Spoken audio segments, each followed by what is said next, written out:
Welcome to video 2 in the Climbing the Ladder training series.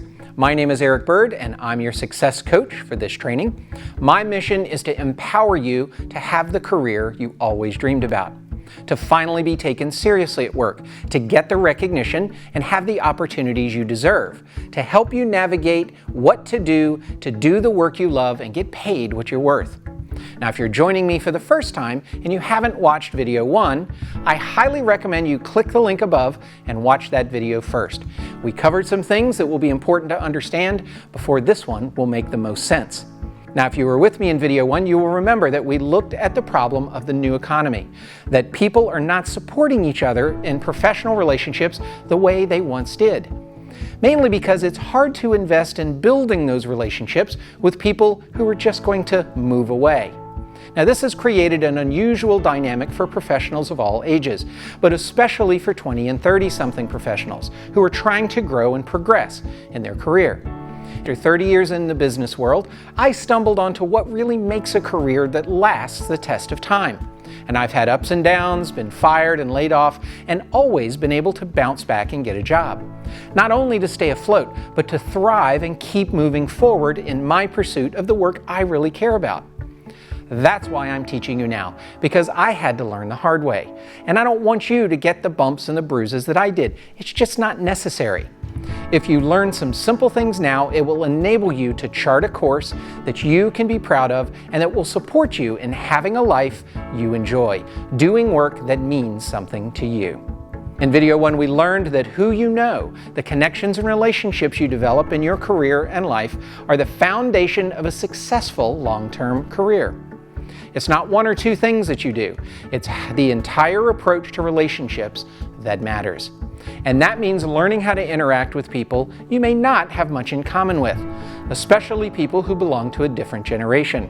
In this video, we're going to dive into why that is and what you need to do to make it possible for you to connect with those people.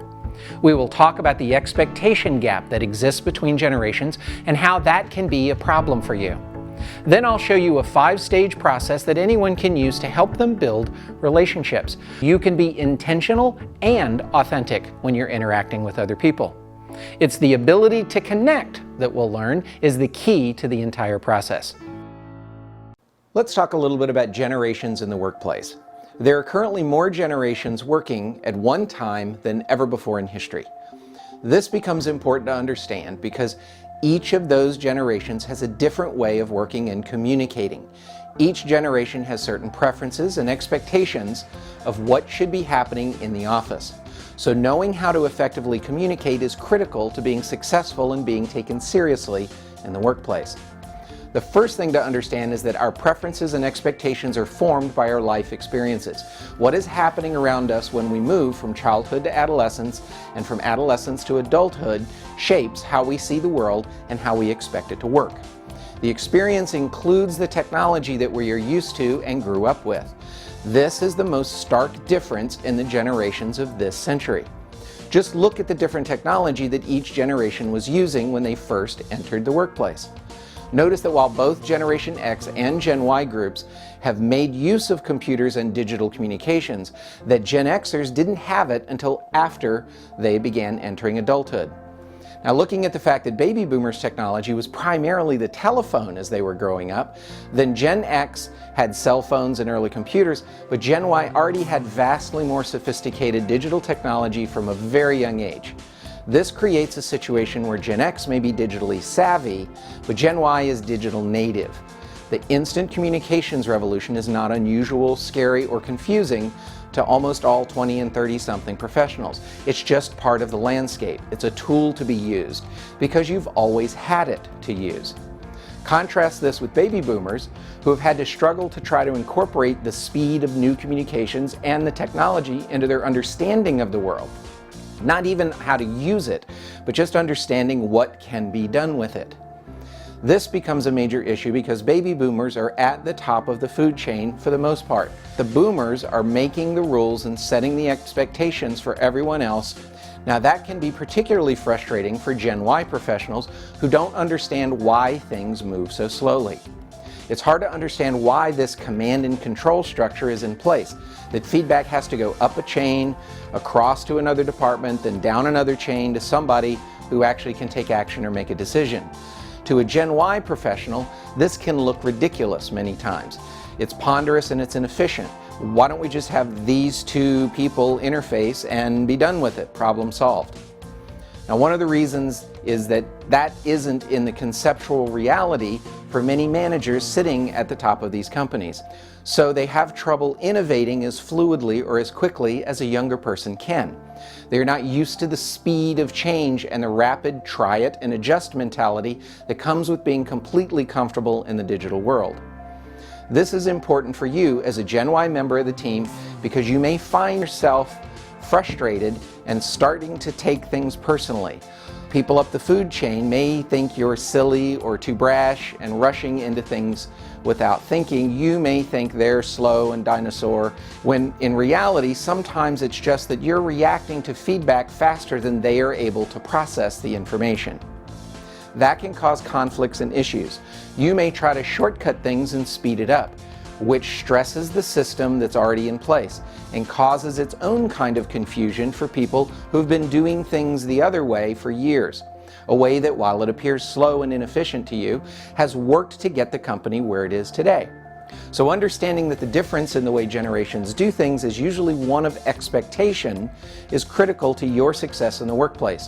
It's hard to ask people to come all the way to you because it's a long way to travel. Some people just can't.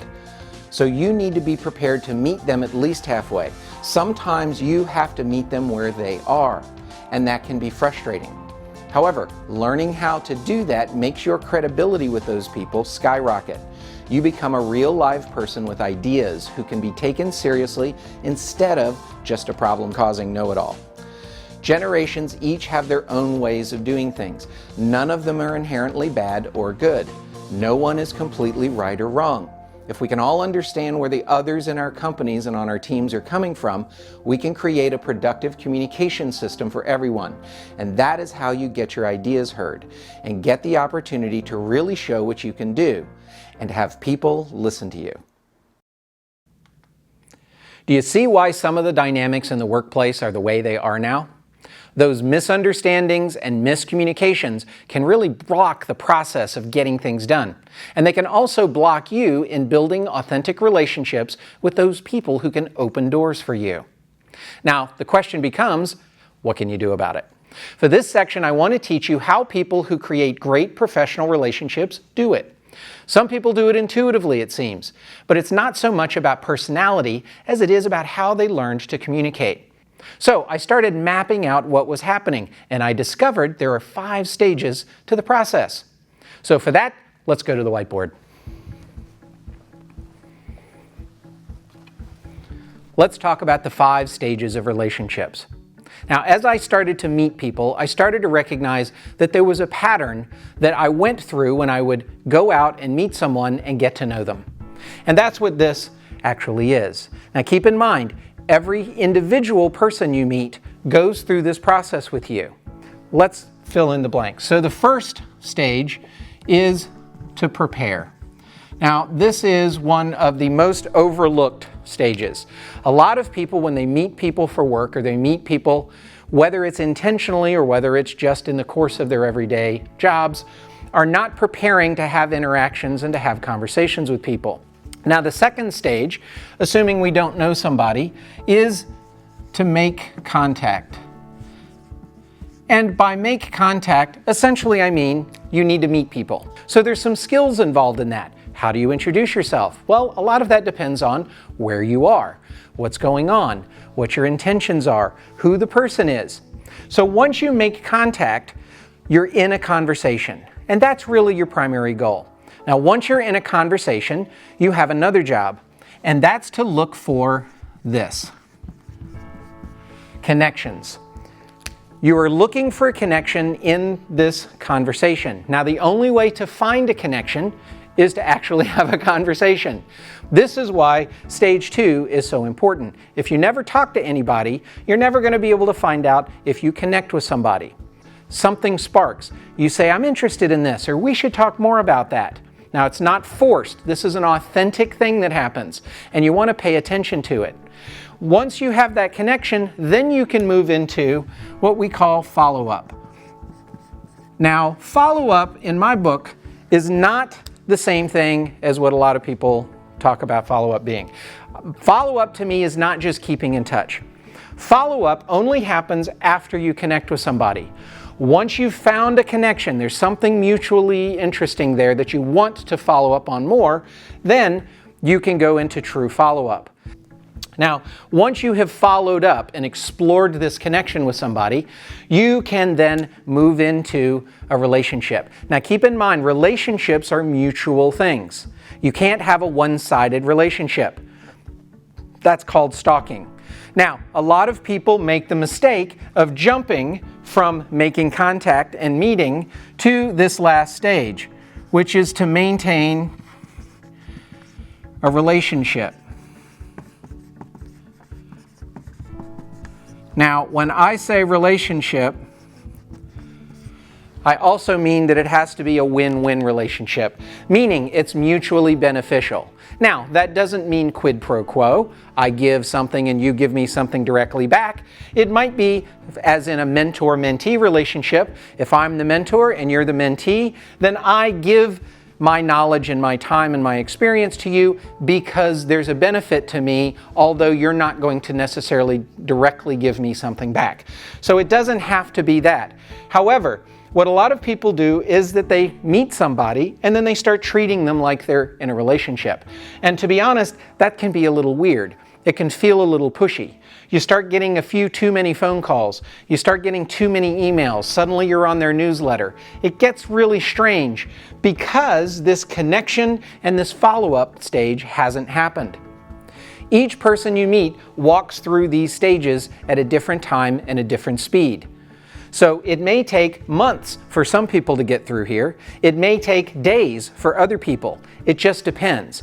And you're never going to know how fast somebody might progress from meeting to relationship, which is part of the reason why stage 1, preparing yourself, is so important. If you understand what's happening, then you'll be able to figure out where you are with that person and then what you need to be doing to move forward, but you can do it at a natural pace. You're not trying to force it. You're not trying to be pushy. You're not making somebody move from one thing to another. You're just letting it happen organically. This is a formula for creating authentic relationships. So you see, if you know what the process is, you can know exactly what you need to be doing at each stage. And that will tell you what skills you need to know in order to be really good at it. Now again, this is not about personality. Your personality impacts your preferences, but it does not dictate your actions. That's a very common misconception, that somebody has a personality to do this and somebody doesn't. That's totally not true. You can learn to do all of these things, whether you're an extrovert or an introvert. You need 3 things in addition to the process, and I call them the 3 S's. You need to have a system, you need to have skills, and you need to have support. And together they become a powerful way to build an intentional, flexible, and powerful career over your lifetime. So in the next video, we're going to look at exactly what you need to know to build a meaningful career, define those 3 S's, and tell you how they can help you make the connections that will open doors and provide you with opportunities. Now again, please leave comments below this video. Tell me what you think. What did you learn? What was useful? What would you like to see more of? I will be personally reading all of the comments and posting responses as well. So also, if you know someone who might benefit from this information, please feel free to share it with them. You can click the share and like link buttons under the video and tell your friends and colleagues about this series. Then they can check it out for themselves. Let them know what you think. Thank you again for taking the time to watch. I'm thrilled that I can be here to help you. And until next time, keep climbing.